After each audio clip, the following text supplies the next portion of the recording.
Hello बच्चों, कैसे हैं आप सब लोग। मैं परमजीत आप लोगों का अपने चैनल यूनियन पाठशाला में बहुत बहुत स्वागत करती हूँ। बच्चों, आज हम ज्योग्राफ़ी की क्लास करेंगे। बच्चों, जैसा कि मैंने लास्ट क्लास में भी ज्योग्राफ़ी का फर्स्ट पार्ट पहला रिप्रेजेंटेटिव ऑफ द अर्थ उसके जितना फीचर्स था उसको मैंने आपको उस चैप्टर में डील किया था। आज मैं आप लोगों के लिए नेक्स्ट चैप्टर लेकर के आई हूँ जिसका नाम है लैंड फॉर्म ऑफ द अर्थ। ठीक है बच्चों, इसका मतलब होता है पृथ्वी की भू आकृतियाँ। ओके, इसको हिंदी में कहते हैं पृथ्वी की भू आकृतियाँ। आज हम इस पार्ट को, इस लेसन को, इस चैप्टर को अच्छी तरह से समझेंगे बच्चों। ठीक है बच्चों, ये चैप्टर मैंने आईसीआईसी बोर्ड के क्लास 6 से चैप्टर 2 से आप लोगों के सामने लेकर के आई हूँ। इस चैप्टर का हेल्प आईसीआईसी बोर्ड के बच्चे, जैक बोर्ड के बच्चे और सीबीएसई बोर्ड, तीनों बोर्ड में आपके लिए ये यूज़फुल है। कोई भी इसे यूज़ कर सकता है, अच्छी तरह से कॉन्सेप्ट को समझ सकता है, अच्छी तरह से क्लियरली सब कुछ समझ सकता है। लैंड फॉर्म्स क्या है, पृथ्वी के लैंड फॉर्म्स क्या हैं, पृथ्वी की भू आकृतियाँ क्या हैं बच्चों। ठीक है बच्चों, तो बच्चों चैप्टर को स्टार्ट करने से पहले सबसे पहले बच्चों आप ये समझ लीजिए, मैं आपको ये बता देना चाहती हूँ, पृथ्वी के बारे में बहुत सारी बातें आप लोगों को नहीं मालूम होंगी, तो मैं उसको बताने की कोशिश करती हूँ। आप ध्यान से सुनिए, वीडियो को अच्छी तरह से देखिए, वीडियो में अंत तक बने रहिएगा बच्चों, तभी आपको पूरा का पूरा कॉन्सेप्ट अच्छी तरह से क्लियर होगा। ओके, तो चलिए, जैसे कि बच्चों आपको क्या पता है कि धरती की जिस सतह पर हम रहते हैं वो गतिशील है, वो मूव करती है। बताइए, हम इसका अनुभव क्यों नहीं कर पाते हैं। बच्चों, हजारों वर्षों से मनुष्य यही सोचता था कि महाद्वीप अपनी जगह पर स्थिर है, ठीक है, रुका हुआ है, लेकिन ऐसा नहीं है। आज पृथ्वी के पे जो महाद्वीप है, महासागर हैं, उसकी स्थिति क्या है, वो हमेशा की तरह ऐसी नहीं थी। पहले वो बिल्कुल ऐसी नहीं थी। ठीक है, 1912 ईस्वी जब था पहले, उस टाइम जर्मनी के अल्फ्रेड वैगनर ने बताया है बच्चों कि लाखों वर्ष पहले सारे महाद्वीप एक साथ जुड़े हुए थे। ठीक है, अलग अलग हर महाद्वीप अभी जो आपको देखने को मिलते हैं बच्चे, वो पहले उस तरह के नहीं थे। पहले सारे के सारे महाद्वीप जो थे वो एक साथ क्या थे, जुड़े हुए थे। ठीक है, इसको उन्होंने पेंजिया कहा। ठीक है, इसको हम हिंदी में वृहद महाद्वीप भी कहते हैं बच्चों। ठीक है, और जितने भी सारे महासागर थे ना, जितने भी सारे महासागर थे, जो महाद्वीप थे उसे तो पेंजिया कहते हैं, और जितने महासागर थे उसे पैंथालाशा कहा। ठीक है, किसने कहा? जर्मनी के अल्फ्रेड वैगनर ने। किसने कहा? जर्मनी के Alfred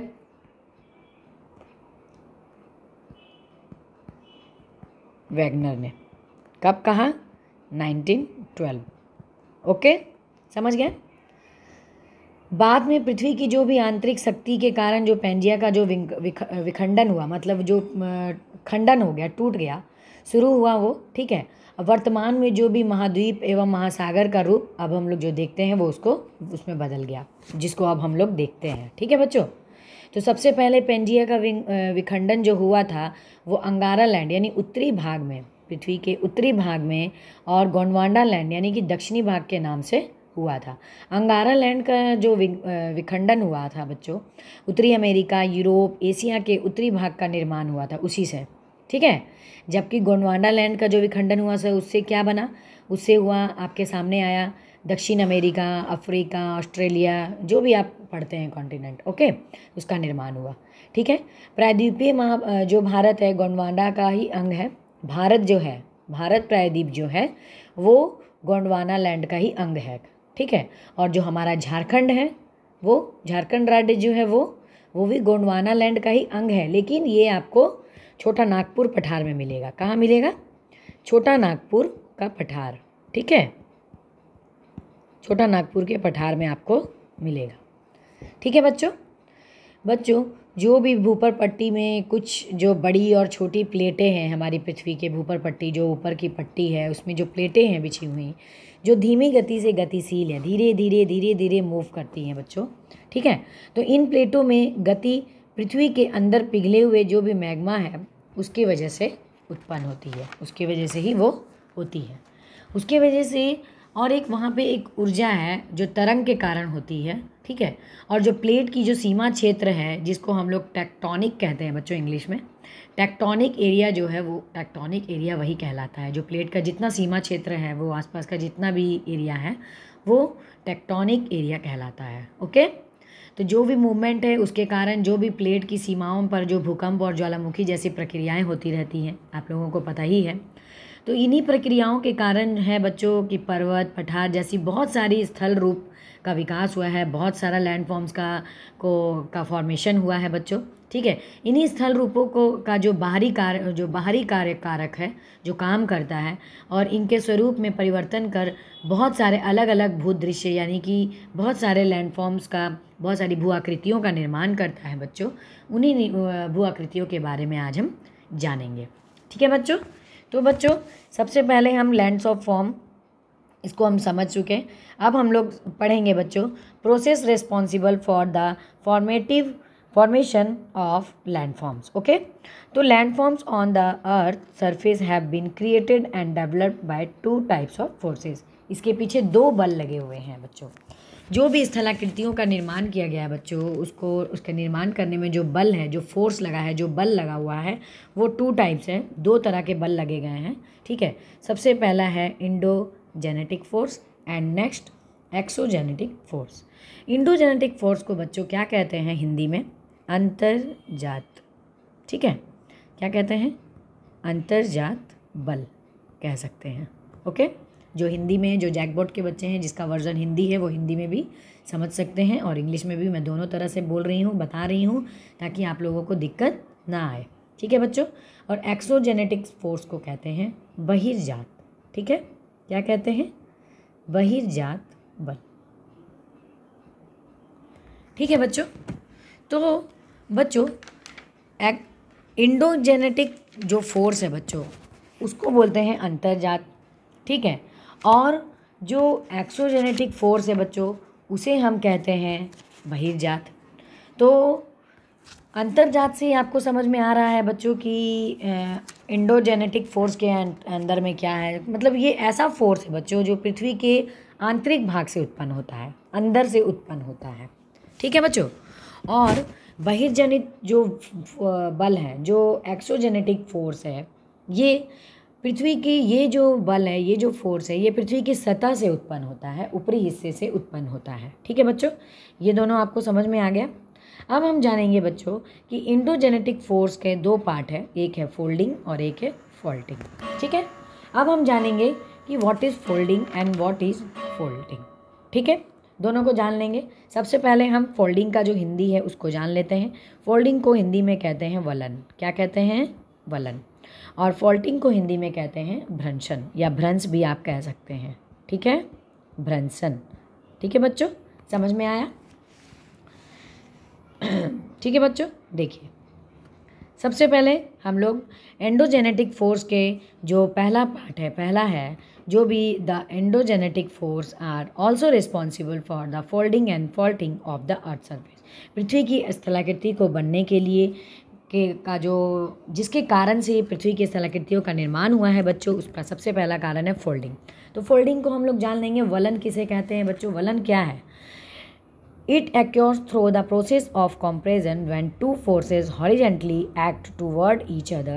The folds occur. Folds are the waves like bands that are formed in the crust due to the force of compression. In a fold, some parts are bent up while others are bent down. Bent up part of fold is called anticline, but while bent down part is called the syncline. ठीक है बच्चों। तो वलन किसे कहते हैं बच्चों? वलन क्या है, फोल्डिंग क्या है बच्चों? तो धरातल पर जो भी अवसादी सेल की रचना होती है बच्चों, होते समय जब उसकी रचना हो रही होती है उस समय इसके स्तर समतल होते हैं, ठीक है। कैसे होते हैं? समतल होते हैं, एकदम बराबर होते हैं। तो पृथ्वी में जो भी संपीड़न गति के कारण जब उन पर दूसरी विपरीत दिशा से दबाव पड़ता है बच्चों, ठीक है, उसकी विपरीत दिशा पे, उल्टी दिशा पे जब दबाव पड़ता है तो उनमें सिकुड़न हो जाती है, सिकुड़न उत्पन्न होती है, ठीक है।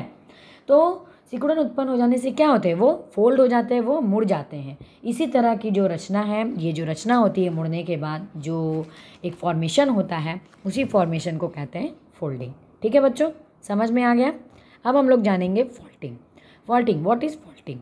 It refers to the displacement of rocks along a plane due to the compressional and tensional forces acting either horizontally and vertically. Faulting is responsible for the origin of Block Mountain and Rift Valley, Vosges Mountains and Black Forest Mountains of European are the result of the process of faulting. ठीक है बच्चों, तो faulting क्या है बच्चों? भ्रंशन क्या है? भ्रंशन एक, जब भी जो प्लेटें हैं बच्चों, जो पृथ्वी की आंतरिक हिस्से में जो प्लेटें बिछी हुई हैं, प्लेटों में जो खिंचाव अधिक बढ़ जाता है, ठीक है, और जो शिलाएं हैं वो उन दोनों शिलाओं पर दोनों बढ़ जाते हैं। प्लेटों में खिंचाव भी बढ़ जाता है और शिलाओं पे भी बढ़ जाता है उनका दबाव, ठीक है, जो उनकी सहन शक्ति के बाहर होता है, उसको वो लोग बर्दाश्त नहीं कर पाते, वो सहन नहीं कर पाते हैं। तब क्या होता है, तब जो शिलाएं हैं अनेक प्रभाव से विस्थापित हो जाती हैं या टूट जाती हैं, ठीक है, बिखर जाती हैं बच्चों, ठीक है। तो क्या होता है, उसके बाद टूट जाने के बाद जो शिलाएं हैं वो एक दूसरे के नीचे या ऊपर इस तरह से सज जाती है। कुछ ऊपर चल जाती है, कुछ उसके नीचे चल जाती है, फिर उसके कुछ ऊपर चल जाती है, फिर उसके नीचे चले जाती है, फिर उसके ऊपर, इस तरह से एक दूसरे के ऊपर नीचे वो सज जाती हैं। ठीक है बच्चों, उसे ही कहते हैं भ्रंशन, उसे ही कहते हैं फॉल्टिंग। ठीक है बच्चों, समझ में आ गया। बच्चों अब हम समझेंगे कि एक्सोजेनेटिक क्या है। ये जो हम लोगों ने फोल्डिंग और फॉल्टिंग हमने समझा है, ये इंडोजेनेटिक फोर्स का हिस्सा है। ठीक है, अब हम लोग नंबर 2 में जानेंगे, ये नंबर 1 था, अब हम लोग नंबर 2 में जानेंगे बच्चों कि एक्सोजेनेटिक फोर्स क्या है। सिंपल सी बात है, एक्सोजेनेटिक का मतलब होता है बहिर्जनित बल, बहिर्जात बल, मतलब कि ऐसे बल जो पृथ्वी की सतह पर उत्पन्न होते हैं, ऊपरी सतह पर उत्पन्न होते हैं। ठीक है बच्चों, तो पृथ्वी की सतह पर उत्पन्न होते हैं, तो ये इसके लिए बहुत सारे नेचर कैपेबल जो एलिमेंट्स हैं वो बहुत सारे हैं, जिसमें से जिसको हम एक एक करके देखेंगे बच्चों। ठीक है, तो उसमें सबसे पहले आता है माउंटेन्स। क्या आता है? Mountains. Mountains are the natural elevations of the earth surface. पहाड़ क्या है? प्रकृति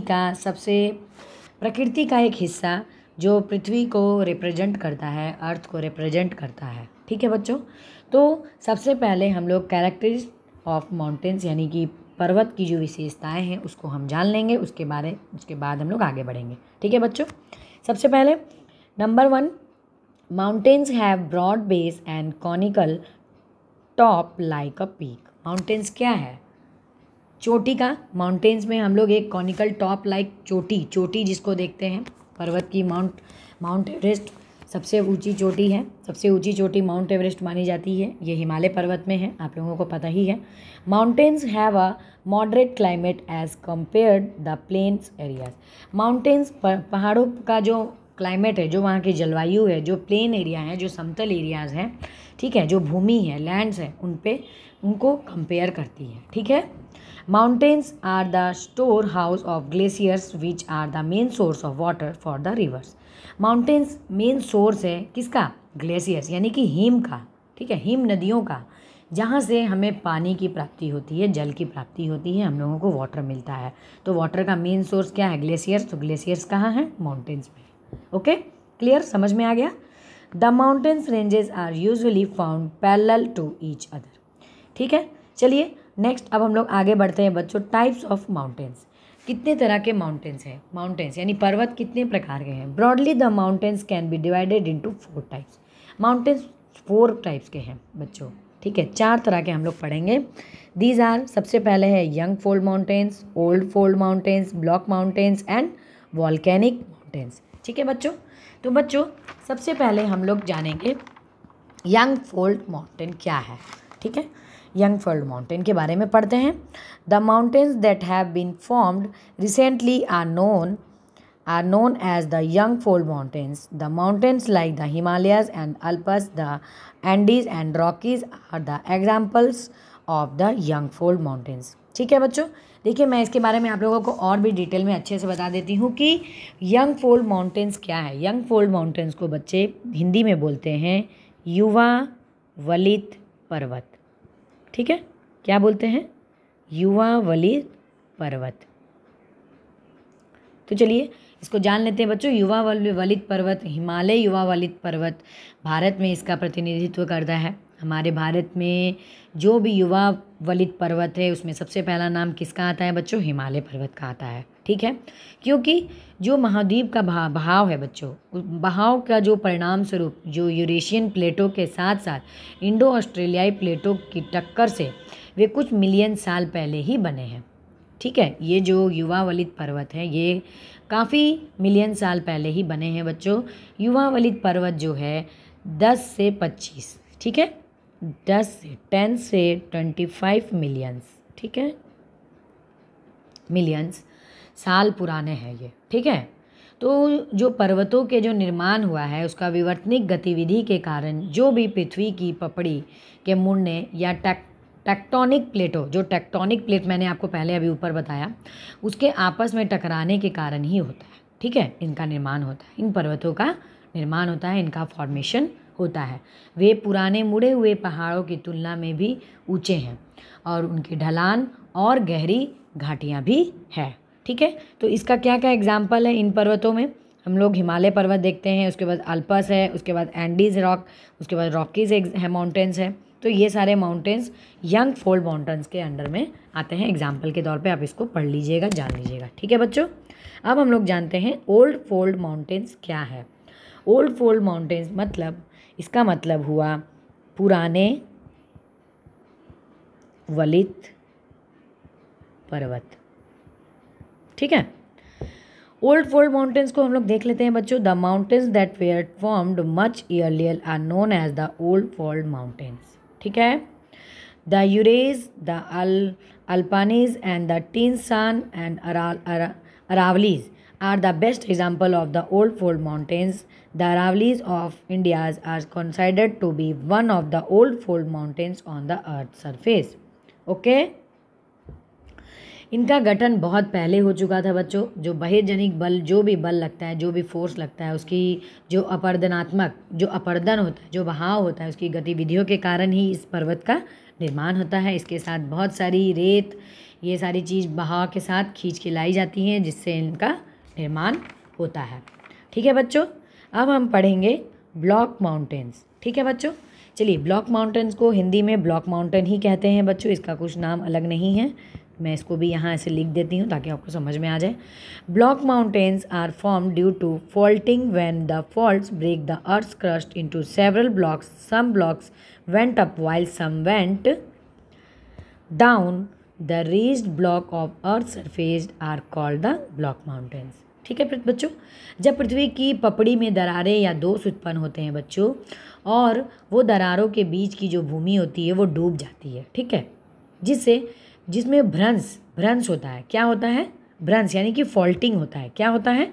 फॉल्टिंग। देखिए यहाँ पे दिया है ना, फॉल्टिंग यानी कि भ्रंश हो जाता है, नीचे भूमि दब जाती है और जिससे भ्रंश से दोनों ओर ऊपर खड़े ब्लॉक बन जाते हैं। एक टीला के रूप में ब्लॉक रह जाता है। यही ब्लॉकों को हम लोग ब्लॉक माउंटेन कहते हैं। ठीक है बच्चों, समझ में आ गया ब्लॉक माउंटेन क्या है? ब्लॉक माउंटेन का क्या एग्जाम्पल है? ब्लैक फॉरेस्ट जो जर्मनी में है, वॉसगर्स माउंटेन्स जो फ्रांस में है, और सीरा नेवादा ये कैलिफोर्निया में है, और सॉल्ट रेंज जो पाकिस्तान में देखने को मिलता है। ये सब ब्लॉक माउंटेन्स के एग्जाम्पल्स हैं। ठीक है बच्चों, चलिए बच्चों next D number 4 volcanic mountains. ज्वालामुखी पर्वत क्या है? ठीक है बच्चों, ज्वालामुखी पर्वत को जान लेते हैं, यानी वॉल्केनिक माउंटेन्स क्या है। इसको हिंदी में बोलते हैं ज्वालामुखी पर्वत। ठीक है, ज्वालामुखी पर्वत। चलिए जानते हैं। The volcanic mountains are form due to solidification of lava on the earth surface. ये इटली में है, किलीमंजारो, कोटोपाक्सी, कोराकाटोआ, ठीक है, फूजियामा ये जापान में है, are the examples of the volcanic mountains. सबसे पहले बच्चों इसमें दिया हुआ नहीं है, लेकिन मैं आपको समझा दे रही हूँ, जैसे मैंने सभी माउंटेन्स के बारे में बताया कि उनका निर्माण कैसे हुआ, उनका फॉर्मेशन कैसे हुआ, ये आपको जानना बहुत ज़रूरी है। तो मैं आपको बता देती हूँ कि इसी तरह जैसे सभी माउंटेन्स का फॉर्मेशन के बारे में मैंने आपको बताया, वैसे ही वॉल्केनिक माउंटेन्स का भी जान लीजिए कि उसका फॉर्मेशन कैसे हुआ। तो ज्वालामुखी पर्वत जो है बच्चों, जो वॉल्केनिक माउंटेन्स है, वो तब बनते हैं जब पृथ्वी की गहराई से पिघला हुआ लावा और राख, क्या पिघला हुआ लावा और राख और सिंडर और उसमें कुछ धूल पृथ्वी की पपड़ी में दरारों के माध्यम से सतह पर आ जाते हैं, ऊपरी सतह पर आ जाते हैं और एक ऊंचा सा शंकु का आकार में जमा हो जाते हैं, एकदम इकट्ठे हो जाते हैं, ढेर बन जाता है। ठीक है, उसे ही कहते हैं वॉल्केनिक माउंटेन्स। ठीक है बच्चों, समझ में आया? वॉल्केनिक माउंटेन्स के एग्जाम्पल मैंने आपको बता दिए। चलिए अब आगे बढ़ते हैं। अब हम लोग जानेंगे बच्चों, the following table show the important mountains of the world. पूरे विश्व में जो इम्पॉर्टेंट माउंटेन्स है उसका, वो जितने भी माउंटेन्स जो जाने जाते हैं वो किस कॉन्टिनेंट में पाए जाते हैं, वो सारा एक एक करके सारा यहाँ पे चार्ट पे दिया हुआ है। ठीक है, तो सबसे पहले क्या है, वर्खोनियान्स, ये कहाँ पाया जाता है? ये एशिया में है। स्टानोवोव, ये एशिया में है। उसके बाद कोलिमा भी एशिया में है। सायान एशिया, अल्टाई एशिया, ठीक है, और एशिया के अंदर ही आता है Bharat. Kunlun Asia, Himalayas Asia, Aravallis Asia, Vindhya पर्वत एशिया, सतपुरा एशिया, टीनशान, पामीर, ये सब एशिया में है। उसके बाद एटलस पर्वत कहाँ है बच्चों? अफ्रीका में है। ग्रेट कारो अफ्रीका, ठीक है। ड्राकेनसबर्ग अफ्रीका में है। Brooks north America, Alaska north America में, रॉकी पर्वत नॉर्थ अमेरिका में, ठीक है। अपलाचियंस नॉर्थ अमेरिका में, एंडीज साउथ अमेरिका। उसके बाद अल्पस कहाँ है? यूरोप, ठीक है। उसके बाद Pyrenees Europe, Scandinavian Europe, Balkan Europe, Carpathian Europe, Cantabrian Europe, Apennines Europe, Urals Europe में पाया जाता है। उसके बाद एक ग्रेट डिवाइन रेंज, ये ऑस्ट्रेलिया में है, और मस्ग्रेव रेंज, ये भी ऑस्ट्रेलिया में है। ये मैंने आपको पूरे विश्व में जितने भी माउंटेन हैं, जितने भी पर्वत हैं, वो किस कॉन्टिनेंट में पाए जाते हैं, ये मैंने आपको बताया। इस चार्ट को आपको अच्छी तरह से आप पढ़िएगा, चाहिए तो आप स्क्रीनशॉट ले सकते हैं, आपको बाद में भी ये बहुत हेल्प करेगा। ठीक है बच्चों, चलिए अब आगे बढ़ते हैं।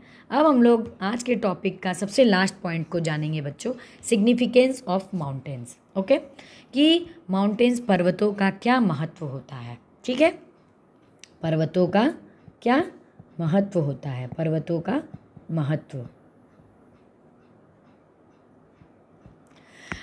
चलिए, सबसे पहले mountains are the rich source of water for river. सबसे पहले आप लोगों को पता ही है कि जितनी भी हमारे देश में नदियाँ बहती हैं बच्चों, ये सब पर्वतों से निकल कर आई हैं। उनके साथ बहुत सारी सहायक नदियाँ भी हमारे भारत में आई हुई हैं। ठीक है, वो इन सब का स्रोत क्या है? इन सब का स्रोत क्या है बच्चों? क्या माना जाता है? माउंटेन्स ही है। माउंटेन्स नहीं रहेंगे तो रिवर्स कहाँ होंगी, और रिवर्स नहीं होंगी तो हमें पानी कहाँ से मिलेगा, और हम कैसे जिएंगे।